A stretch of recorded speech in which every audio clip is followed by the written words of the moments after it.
We did a segment on the J2R that belonged to Norm's dad. He found the car, he wanted it put back to its former glory, the way he remembered it when he was a kid. It was red, not black. It had a tonneau cover, and the car was obviously in very nice shape. Well, it's led a hard life like most race cars.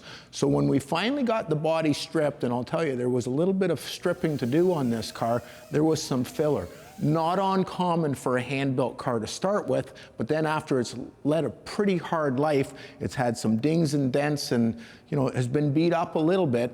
But having said that, it's still 95% the original body on here that's been hammered and beat up and hammered back again into place. So now we've got all of the filler off the car. We've got the bare aluminum body, and we get to see all of its dings and dents and warts and, you know, all the things that went on with it. One of the first things we noticed is this whole headlight area, this whole side of the car had been caved in. Somebody did a pretty decent job beating it back a little bit, but certainly the shape isn't 100%, and the whole nose here, they never got it right back out to where it should be. So what we do is we take this side, you can see it's nice and fairly virgin in the front, so this side hasn't had any trauma at all, but this side you can see has been beat up, welded up, repaired, you know, replaced a little bit, and the headlights don't sit flush. So a lot of it is trying to get some symmetry, and there wasn't always symmetry in these cars to start with.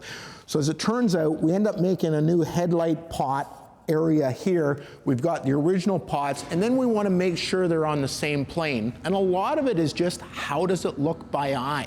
So we'll take a couple of pieces of just some aluminum, we'll just clamp them on here, and then literally you're going to look down the side, you're going to line up the angle of those two pieces of aluminum, and you can see we've got the new shape pretty close to the same angle, and you can see how much metal we had to add to the top of it to get the angle right. The other thing we're going to do is we're going to look at the shape of the nose. It's been beat up a fair bit. There's some holes in it. We're trying to get it symmetrically to look pretty good, probably better than it did. They weren't very symmetrical to start with, but now we've got something to look at and get it, you know, dialed in a little bit. The other thing we're going to do, and it's fairly simple on this car, we're going to show the 275 because it's a little more complicated, is gapping things. There really isn't much in the way of chrome on this car. You don't have bumpers, you don't have a lot of items that you would, you don't have side windows or glass that needs to fit. So really it's just a matter of gapping the doors, making sure they're correct. Here we had to add a bunch. Again, this side was a little bit shorter. At one point it took a shot here, so we had to add a little bit to the cowl on both sides, but nothing major. To give you an idea how involved it can get, let's have a look at the 275 4Cam that we're doing. So with this car, we stripped the entire car, same as that, down to the bare. This one is a ground-up restoration. That one's more just a, you know, a really extensive paint job. This one here, we stripped down completely, all the suspension off the car, everything off the car. And then what we did is we started gapping everything. And in order to do that properly, you really should put in all of the window frame. You should put in all of the weather strips, all of the latches, all of the catches, so it's going to sit the way it would on the ground. The other thing is you want to make sure, if you have it on a cart or dolly like this, you're picking up the original suspension points. You're not kind of just leaving it on jack stands, so it's kind of weighted the way it is. Obviously, you don't have the engine in there, you don't have the interior in there. So once you have all the hinges in, you have all the weather strips in, the window frames, then you're going to make sure that it closes properly. And this is what I mean by gapping the door. You're going to literally have a go, no-go gauge all the way around to make sure it fits perfectly and is the same dimension. You're also going to make sure that down the side, nothing is sticking out or sticking in. You want to make sure that's done really nice. You want to also do that with the hood. So now that it's closed, you can see again, all of the gaps along the edges. You want to make sure they're uniform all the way around. You want to make sure that the hood doesn't sit proud of the body doesn't sit proud of the hood. The other thing you want to do is you want to put all the trim on. So in this case, the headlight trim, we had to add a little bit of metal on the edges. You could do it, and the factory probably did it with body filler back in the day, but it's just so much nicer if you do it in metal. You don't have to worry about it chipping away. What's really cool about these old Ferraris is you can see the original welds, especially on a nice virgin car like this. You can see all the original welds along here, and they're beautifully done. The other part that you want to do is bumpers. Now, a lot of times these bumpers didn't fit that great. Because this car is going to eventually end up at Pebble Beach, we want to make sure that the bumpers fit the body line really nice. So we'll take all the plating off the bumpers, we'll have them in copper just before they get coppered, and then we're going to make sure that this follows the body line evenly. We're also going to make sure that it follows the body line on both sides and they're both uniform. We're also going to have a look and make sure that they're sitting in the body properly before we start any sort of, polyester work or primer work. We'd have in, the little marker lights, and we put in the grill. The grill is a really tricky piece on these. They're tricky to fit in, and sometimes you do all the body work and then you think, oh, we got to put the grill in after it's painted. If you haven't fitted it at this stage, there's a good chance you're going to be repainting the nose because you can't get it in there, or you're going to scratch it a little bit. So really important to really put all of the trim back on the car. And in the rear, this bumper here was rotten in the corner, so we had to make the whole corner of the bumper.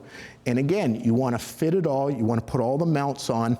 And you can see here where we had to do some repairs. And you can also see that the shape of the bumper was almost a little bit too straight. It didn't fit on the edges. So you can see here where we had to actually shrink the whole top of the bumper to bring it in on both sides. Body is steel, doors, hood, and trunk lid are aluminum.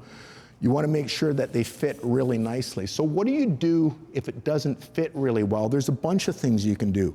One is you can weld the edge or file the edge. And if you break through where it's folded over, let's take a look at the door, for example.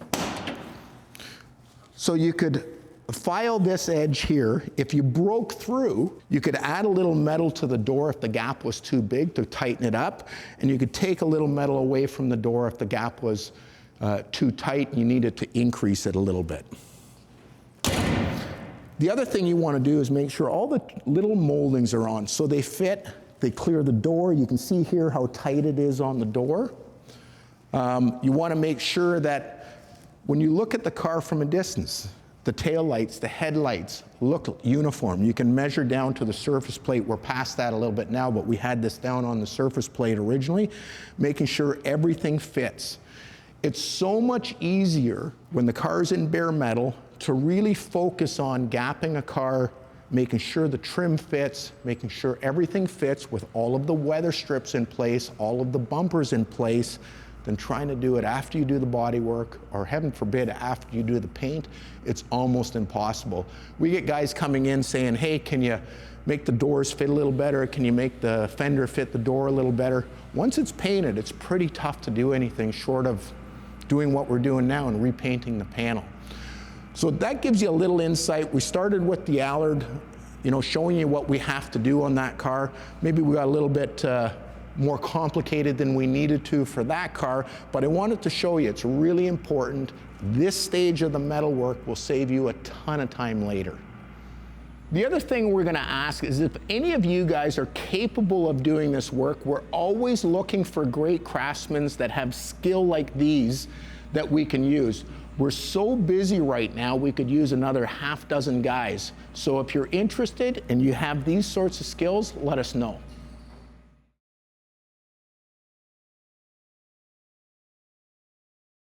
If you want to see more car content like this, make sure that you subscribe to our YouTube channel, and don't forget to visit our website to explore our curated inventory of luxury, classic, and investment grade cars.